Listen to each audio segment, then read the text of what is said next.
A true story from Nevada. After my husband's funeral, my son demanded my house. I said nothing about the $7,300,000 until I moved into a penthouse he couldn't afford. The house smelled of lies and old wood. Outside, the funeral crowd began thinning, their footsteps crunching down the gravel path of the garden. I remained inside in the room where we had celebrated birthdays, anniversaries, Christmases, and once, a small miracle, Travis's recovery from pneumonia when he was 7. Now he stood in that same room, taller, broader, crueler. You drained his life, spent 40 years taking from him, Travis snarled, his voice sharp, not from grief, but greed. Now you think you're entitled to the house? This house? The one Dad built? I said nothing. My fingers ran along the carved edge of the dining table. My husband made this table himself. I remembered the way he cursed the sander, the way he grinned when he got the varnish right. Travis never saw that version of him. He was too busy chasing jobs in other cities, coming home only when it was convenient. Kelly's heels clicked sharply on the hardwood as she moved closer. "He's probably turning in his grave," she spat, "knowing you're still here, still clinging to this outdated shrine of a house. This place reeks of the past." My hand tightened on the back of the chair. The photo of my husband still sat on the mantel, untouched. He had chosen that frame himself, the silver one with the twisted edge. I would not let them touch it. "I've signed the transfer forms already," Travis said with a mocking nod. "The house, the car, the joint accounts, everything. You should probably look into assisted living. I hear there's a place with bingo nights down by the freeway." Kelly laughed. "Or buy a cemetery plot. Prepaid discount." It was not the words that hurt. It was the rehearsed coldness. They had planned this. My husband's body wasn't even cold in the ground. I turned to them and smiled gently like I had done when they were children throwing tantrums over candy. That smile made Kelly's eye twitch. I said nothing, not because I was weak, but because there was nothing to say to people who had already closed their ears. I walked to the fireplace and picked up the photograph, flipping it into my handbag with care. His smile in that picture held stories only I remembered. I took one last look at the house and walked out the front door. Outside, the sun was too bright for a funeral day. The world moved on. So did I. But they had no idea what I carried with me. Not just the photo, but the envelope. The golden envelope still in the inside pocket of my coat, sealed with wax. My name written in his trembling hand. 3 nights ago, while Travis snored upstairs and Kelly raided the wine cabinet, I had found it in the top drawer of his study, right where he told me to look. That drawer still smelled of cedar and ink and peppermint gum. He had left it there for me. Not the lawyer, not the children, not even Mia, our youngest, who had been gone for years. Inside that envelope was more than just money. There was a key, silver, engraved, slightly worn. There was a trust document dated 2004, $7.3 million in a separate fund under my maiden name. Another document, ownership of a penthouse in Nevada in my name. No contest, no loopholes. And there was the letter. My fingers shook when I opened it. "Eleanor, if they come for you, let them believe they've won. Let them strip the walls bare and boast of their conquest. Then go use what I've left you, not because you need revenge, but because you deserve peace. You stood beside me when I was nothing. You held me up when the world broke me down. You never asked for more than my hand to hold. Now I give you a life that is yours alone. They will not understand that is not your burden. With all I have left, see that night I did not sleep. I lay in our bed alone, hearing every creak in the hallway, every whisper of wind against the window pane. My husband's presence felt closer than ever. Travis and Kelly slept like they had already buried me. In the morning, I cooked breakfast. I scrambled eggs, poured orange juice, set the table. I even smiled when Kelly stumbled in, hungover, and barked at me for not making coffee strong enough. I watched her eat from the china set I had bought with grocery savings in 1976. She called them ugly old plates just last week. I washed the dishes. I folded laundry. I wiped the counters clean of their fingerprints. Then I went upstairs and packed 3 dresses, 1 coat, a pair of shoes, my photo, the envelope, and the letter. I waited until they left for another estate meeting, rushing to see which parts of my life they could carve and label theirs. Then I made the call. "Is the car still available?" I asked. The man on the other end answered simply, "It has been waiting for you, Mrs. Caldwell." At exactly 3 p.m., a black limousine pulled into the driveway. The driver opened the door with quiet respect, his hat pressed to his chest. I stepped inside. The door closed behind me, and for the first time in days, I exhaled. As we pulled away, I looked back at the house, not to mourn it, but to mark the end.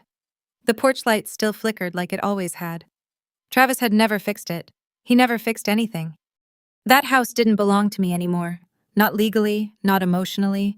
But it didn't belong to him either. Not really. They thought they had won. But grief, like wealth, hides in quiet places. And what they never learned, what my husband always knew, is that the quiet woman in the room sees everything, waits, remembers, and eventually moves. Without a word, without a fight, but with everything that matters. The night after the funeral, I did not sleep. I sat alone in the guest bedroom. They gave me bare walls, a twin bed that creaked under my weight, and a small lamp that flickered with every gust of wind. The air was thick with the scent of dust and disinfectant. They had not even bothered to clean it before placing me there. I waited until the house fell silent, until Travis's heavy footsteps faded upstairs, until Kelly's television buzz lulled her into oblivion. Then I reached for my coat.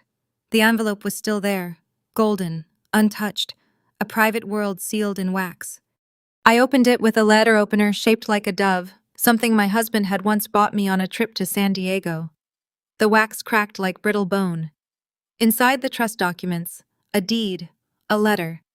I spread them across the bed, smoothing each page with trembling fingers. The trust, $7,300,000, dated back to 2004, created after Travis's second DUI, when my husband had finally accepted what I already knew. Our son would never be ready for real responsibility. The penthouse, fully paid, purchased under my maiden name with a Nevada address, a high-rise downtown Las Vegas. Maintenance fees prepaid until 2030, fully furnished. And the letter. If our son turns away from you, as I fear he might, I want you to know I planned for this. I could not stop the rot in his heart, but I could protect you from it. You were always more than the silence they mistook for surrender. You were the backbone, the breath, the reason. Go choose the life that sees you, not one that erases you. And Eleanor, do not wait for their apology. Walk away. See, I sat there in that cold room holding a letter soaked in love and regret. And something shifted inside me. Not anger, not even revenge. Clarity. At 3:17, I picked up the phone. "Is this Mr. Santos?" I asked. The voice on the other end was calm, precise. "Yes, ma'am. Your husband said you might call. I need the car today." He did not ask questions. It will be outside by 9 a.m. I did not sleep after that. I folded my clothes with care. I packed exactly what I needed. 2 dresses, a coat, a pair of gloves, the letter, and the photo of my husband. I tucked the trust and deed into the lining of my handbag. At sunrise, I made tea. I sat at the kitchen table, staring at the morning light creeping across the tiles. The house was quiet, but not peaceful. It never had been. Not truly. Travis came downstairs half awake. He grunted at me. "No apology, no question." "Make sure you lock up when you go," he mumbled. "We're meeting the realtor this afternoon." Kelly followed him, curling her lip as she passed. "You're still here?" I smiled gently. Not for long. They didn't hear me. They were already gone. At 8:59 a.m., the limousine pulled into the driveway. It was sleek, black, and understated, exactly how my husband would have arranged it. The driver stepped out, dressed in gray, his movements practiced, but respectful. "Miss Caldwell," he said, opening the door. I didn't look back as I stepped outside. The wind was crisp. The garden my husband planted, his roses, his hydrangeas, still bloomed beneath the morning frost. I paused only once, beneath the arch he built for our 40th anniversary. My fingers touched the metal, cold, unyielding. Then I walked down the path, suitcase in hand. The door of the limousine closed behind me with a quiet finality. As we pulled away, I saw Travis in the upstairs window, jaw slack, Kelly behind him in her robe, mouth moving in protest. They had heard the engine. Too late, too slow. The house grew smaller in the rearview mirror, and I felt no sadness, only relief, like I had been holding my breath for 40 years and could finally exhale. The driver glanced at me in the mirror. "May I take you straight to the property, or would you prefer to stop for coffee?" "Straight there," I said, "but drive slowly." He nodded. Las Vegas came into view around midday. The desert shimmered on either side of the road. The city rising like a mirage that refused to disappear. Neon and stone, memory and reinvention. The penthouse was on the 33rd floor. When the elevator doors opened, I stepped into a world that had waited quietly for me. Marble floors, tall windows, a view that stretched to the mountains. The furniture was soft, modern, untouched. The kitchen gleamed, the air smelled like possibility. On the glass dining table was a bouquet of dried lavender, my favorite. A note sat beside it. For the woman who remembered everything, even when no one else did. I pressed a hand to my chest. For the first time in days, I let myself cry. Not for what I had lost, but for what I had kept. That afternoon, I walked barefoot across the balcony, my hair catching in the wind. Below, Las Vegas pulsed with life. Casinos, chapels, secrets, and second chances. Inside, I called the bank, I called the lawyer, I called Mia, my youngest. She didn't answer, but I left a message. "Honey," I said, my voice steady. "I'm somewhere new, somewhere right. I hope you'll visit. I'd like to see your face again." Then I sat down at the piano my husband had installed just for me, though I hadn't touched keys in years. I played one note, then another. The music came back slowly, like memory, like forgiveness. By sunset, I was no longer the woman they tried to bury beside my husband. I was someone else, someone he believed in, someone who had finally remembered herself. The next morning, while the coffee still steamed in their mugs, and the hangover from their own arrogance lingered, Travis and Kelly sat lazily in their kitchen, flipping through television channels. The house was quieter without me. They had already begun moving furniture, opening drawers that had been mine, boxing books they never read, and heirlooms they never understood. Kelly was chewing toast when the news anchor's voice caught her attention, breaking local development news. Nevada's most luxurious residential penthouse has just changed hands. The 33rd floor of the prestigious Asterian Tower, previously unclaimed in public records, now belongs to a surprising figure. Travis glanced up. The screen cut to footage of the building, sleek, shining, rising like a crown above the Las Vegas skyline. The anchor continued. Our sources confirm the new owner is Eleanor Caldwell, widow of the late Charles Caldwell, founder of Caldwell Electrical Solutions. The trust fund behind the purchase, we're told, was active for nearly 2 decades, quietly growing under her name. The camera panned to a shot of me standing in the penthouse window, silhouetted by the desert sun. My hair was pinned back. I wore a navy silk blouse and a pearl necklace my husband gave me when Mia was born. I wasn't smiling. I was just present, fully present. Not a shadow, not a burden, but a woman standing in her own space. Kelly choked on her toast. That can't be real. Travis dropped the remote, the battery spilling across the floor like marbles. No, he stammered. That's some mistake. That's photoshopped or something. But it wasn't. I was there, and I had never looked more like myself. They rewound the segment, watched it again. Then again, the news anchor's voice now cut like salt. From a house quietly taken from her, to a view no one saw coming. Eleanor Caldwell's story is a reminder. Sometimes the softest voices hold the sharpest turns. Travis slammed his palm against the counter. She made us look like thieves on national TV. Kelly's face darkened. She made herself look like royalty. They wasted no time. Travis changed clothes like a man dressing for war. Kelly curled her hair. They drove in silence, their fury heavy enough to fog the windows. When they arrived at the Asterian Tower, the valet didn't acknowledge them. The concierge barely looked up. They stormed toward the private elevator. But 2 uniformed security guards stepped forward. "Sorry," one said firm and polite. "This floor requires verified clearance." "I'm her son," Travis shouted. "I have every right to go up there." The guard didn't blink. "Your name is not on the residence access list." Kelly's tone turned syrupy. "Can you just tell her that her children are here? She'll want to see us." The guard glanced at his tablet, then looked back up. "No, ma'am." She specifically noted that visits from immediate relatives without invitation are to be declined. Travis lunged forward. "This is insane. That's our mother. That's my mother. You think some contract can stand between a son and his own damn mother?" He pointed at my mother. "You think some contract can stand between a son and his own damn mother?" At that moment, the elevator behind the guards opened. I stood inside. I wore black trousers, a lavender scarf, and a look they had never seen before. Calm, cold, not cruel, but unmistakably clear. Kelly gasped. Travis froze. I didn't step forward. I didn't invite them in. I simply met their eyes through the glass. Travis's voice cracked. You really doing this? Kelly hissed. You embarrassed us. You lied to us. I tilted my head slightly. I didn't lie. You didn't ask. Travis took a step forward. We're family. I smiled, but it wasn't warm. Family doesn't scream at a widow during a funeral. The elevator door began to close. I watched their faces harden, then fracture like porcelain left too long in the cold. Just before the doors shut completely, I spoke softly. You say I've been silent all these years, but silence isn't absence. It's the space where truth grows. And then they were gone.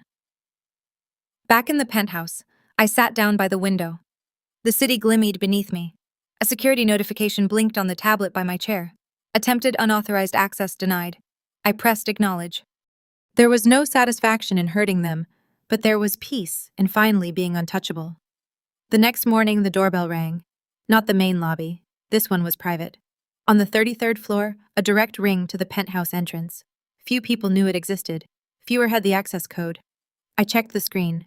Travis alone, drenched in sun and shame. He was kneeling. His suit was wrinkled, his eyes red. For the first time since my husband's death, his voice wasn't sharp. It was shattered. Mama, he said through the intercom. Please. He hadn't called me that in years. Please let me make things right. I didn't know he left that for you. I thought. He broke off, wiping his face with the sleeve of his blazer. I didn't open the door, not out of cruelty, but because forgiveness isn't a door you open on command. He stayed there for an hour, then 2. Eventually, he rose to his feet, defeated, and walked away without a word. I thought maybe that would be the end. But it wasn't. The next day, Kelly showed up, not with sorrow, not with apologies, with steel in her heels and poison in her smile. She didn't bother with the doorbell. She called my cell directly. How she got the number, I didn't know. You think you've won, don't you? She said, her voice flat and cold. Do you think you can embarrass us on national television and sit up there in your little glass castle like some queen? I didn't respond. She continued. I don't care what he left you. I don't care what papers you have. People like you don't get to enjoy things like this for long. Then she hung up. A warning or a promise. That night, I found an envelope slipped under my door, unmarked, no return address. Inside was a printed contract, 1 page, short, direct. It stated in legal but unmistakably menacing terms that I was to forfeit public mention of any financial details connected to the Caldwell estate. I was to make no media appearances, no interviews, no future claims. In exchange, a payment would be made, small enough to insult, large enough to suggest power, and at the bottom a line signed in good faith by Mike Garcia. I stared at the name. It meant nothing to me. Yet the next morning, the doorman called me. There's a man in the lobby, he said. Refuses to give a last name. Says he has an appointment. Describe him. Mid-40s, leather jacket, scar under one eye. I told them not to let him up. He came anyway. 3 hours later, my security system glitched for the first time since I moved in. Not a full breach, just a pulse. A test. I knew what it was. He was inside the building. I locked every door, closed the blinds, called the lawyer, then the police. By the time they arrived, he was gone. But he left something behind. A lighter silver scratched with the initials M placed carefully on the grand piano beside my husband's photo. That night, I didn't sleep. Not from fear, from fury. They were no longer trying to take what was mine. They were trying to silence what I remembered. At 4 a.m., I wrote a letter addressed to my husband. I placed it beside his photo. They begged. Then they threatened, but I won't flinch. I didn't survive widowhood, childbearing, betrayal, and burying every friend I ever loved, just to be bullied into silence by a woman with manicured malice and a man with a scar he earned hurting others. I will not leave this place. I will not vanish. And when they come again, I'll be ready. I folded the letter. I took the lighter and I waited. The break-in was silent. No shattered glass, no blaring alarms, just the hum of systems temporarily paused, the soft click of a lock overwritten, and the shadow moving through my home. He moved like a man who had done this before, quick, deliberate, confident. He passed the kitchen without a glance, in the hallway without a sound. His boots made no noise on the marble floor. He reached the piano room. That was where I waited. I sat in the corner in the armchair by the fireplace. The lights were off. Only the moonlight filtered in through the tall windows. He did not see me at first. He walked straight to the piano. Perhaps drawn by the silver lighter, he left.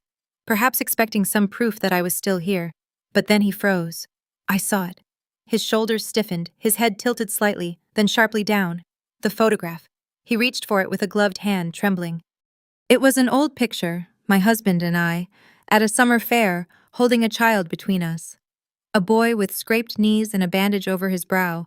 A boy I barely knew then, but had insisted stay the night after we found him crying near the edge of the freeway. He had been hit by a car, barely 12, bruised and scared, with no name and no one to call. That boy, this man. He fell to his knees. "Oh God," he whispered, clutching the frame. "No, no, no, no." I rose slowly, silently. "I remember you," I said, voice steady, arms at my sides. He turned. His face was different now, older, harder, carved by life and regret. But the eyes were the same, wide, wounded. "I didn't know," he said, voice cracking. I stepped closer. "You left this on my piano," I said, holding up the lighter. "And this," I held out the contract, "was supposed to silence me." He shook his head. "They didn't tell me who you were. I swear I studied him. But you still took the job." He looked down. "I needed the money." Kelly said it was just a scare job.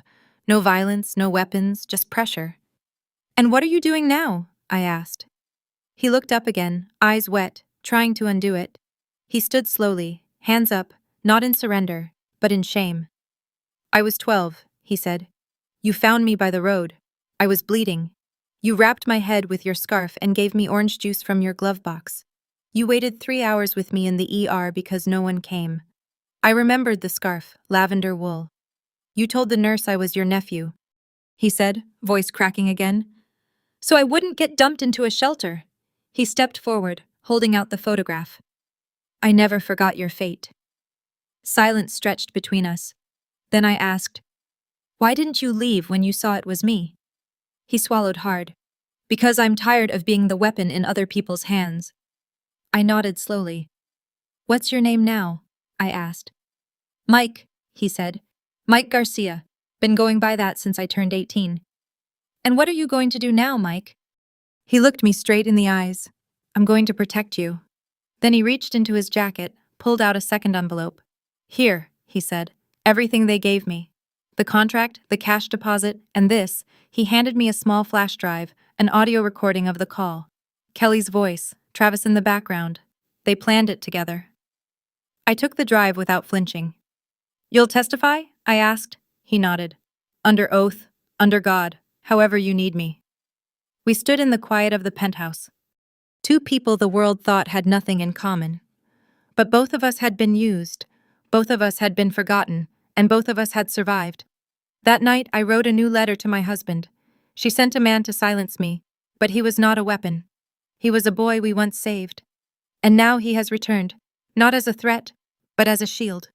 Your faith in me was never misplaced, and neither was mine in the world. Sometimes the lost returned not to haunt, but to protect.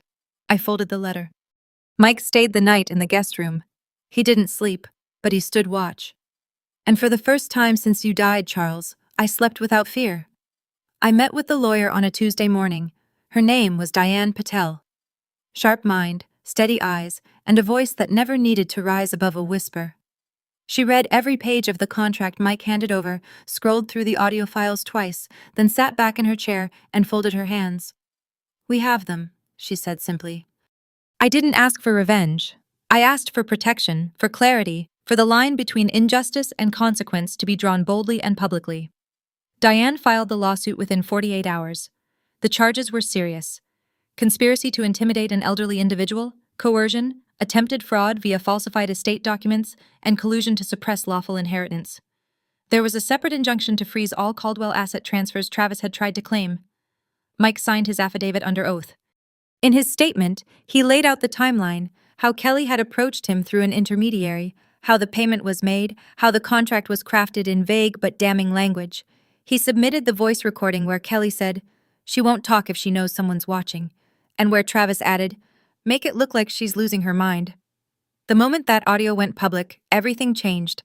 The media caught wind within hours. The first headline came from a small legal blog. "Nevada widow fights back against threats from her own family." Then a regional news site picked it up. Then national outlets. By the end of the week, my name was on every newsstand from New York to San Diego. The New York Times ran a feature, Inheritance and Intimidation, the Eleanor Caldwell story. The Las Vegas Sun had a more blunt headline, They took her house, she took back her life. But the one that stayed with me came from a social media post shared over 2 million times. This is not just a story about money.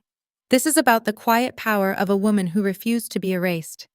This is about a mother, not a wallet, not a doormat, not a relic, a mother. The comment sections were filled with outrage. He should be disowned. One woman wrote, I'd rather die alone than be treated like that by my own son. My grandma raised me. Another wrote, reading this made me cry in the middle of my shift. We have to do better. One post from a trauma therapist in Minnesota went viral. Elder abuse is real. Financial manipulation is real, but so is justice. This woman is proof.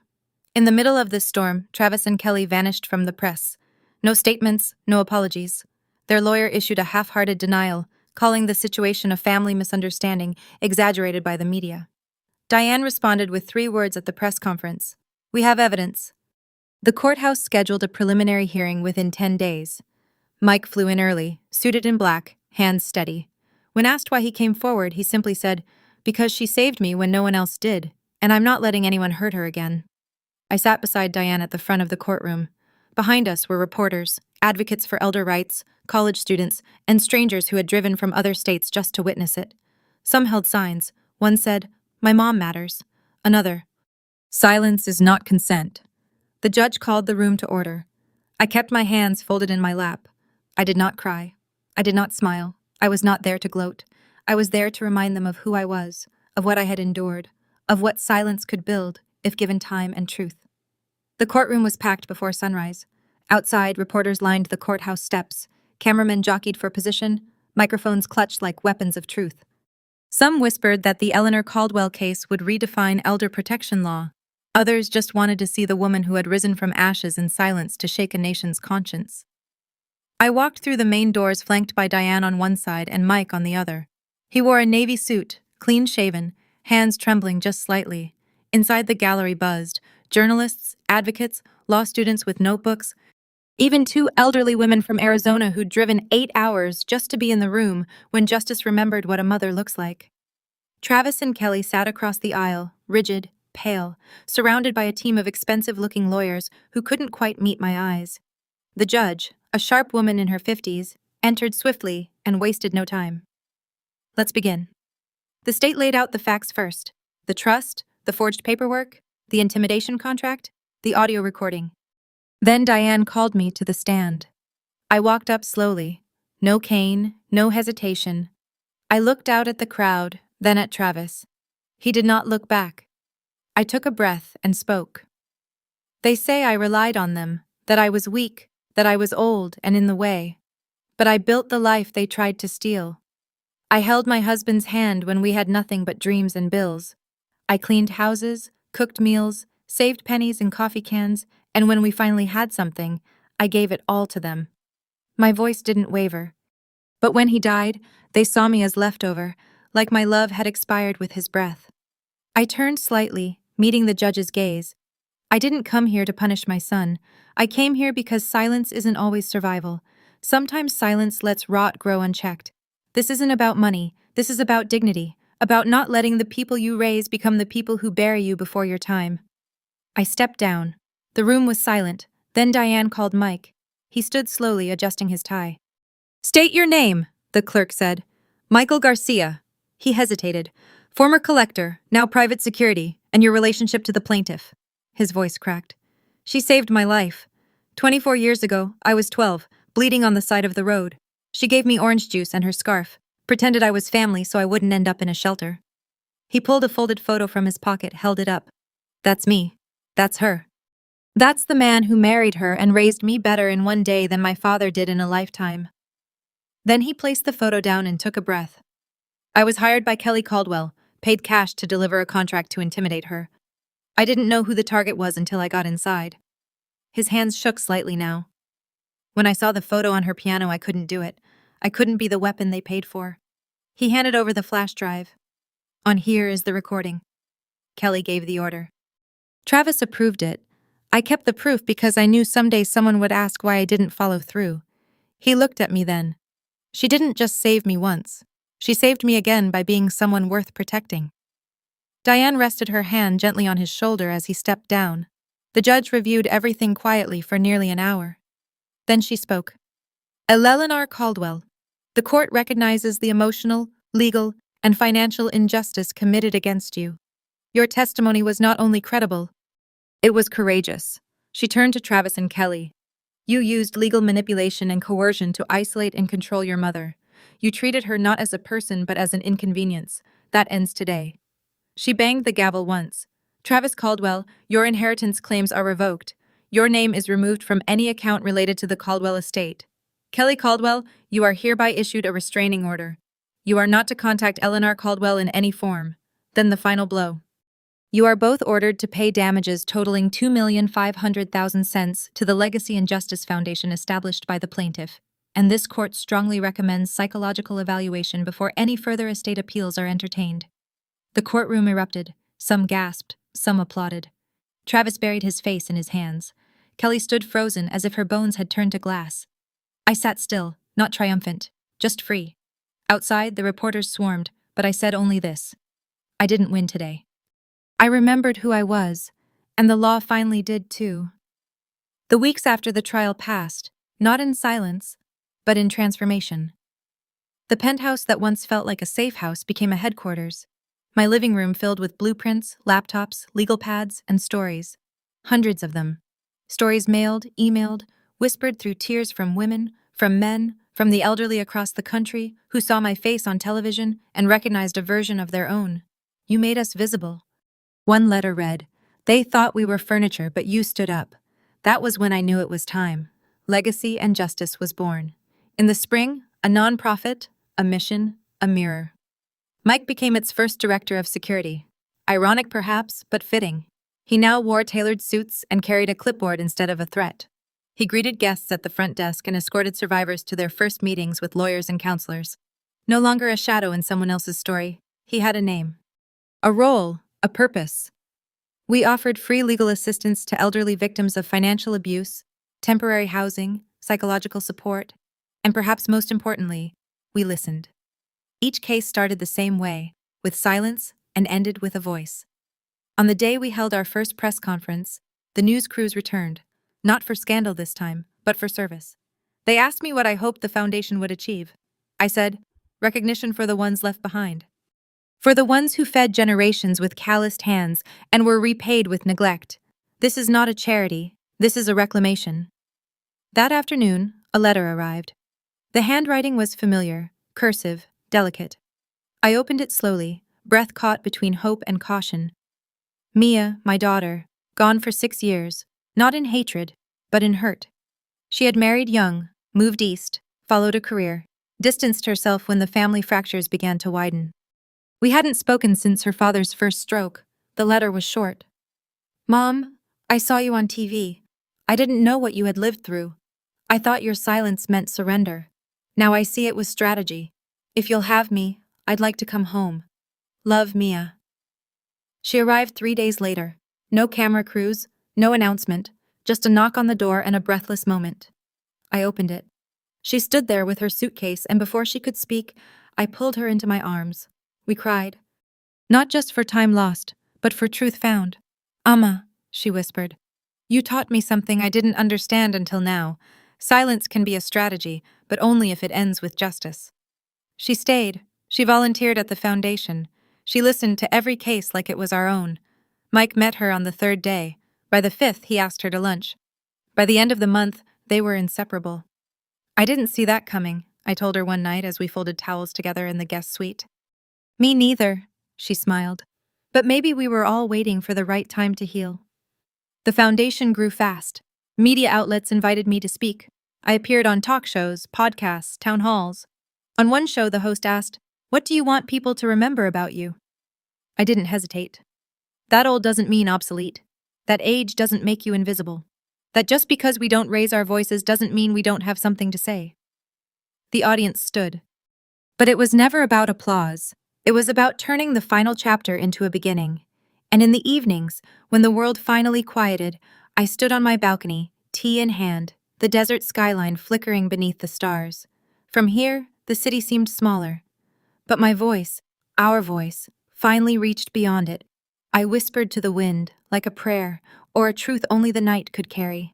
Silence was my strategy, but justice was always going to be my final word. It was a quiet afternoon in Las Vegas. The sun hung low, painting the desert skyline in hues of amber and lavender.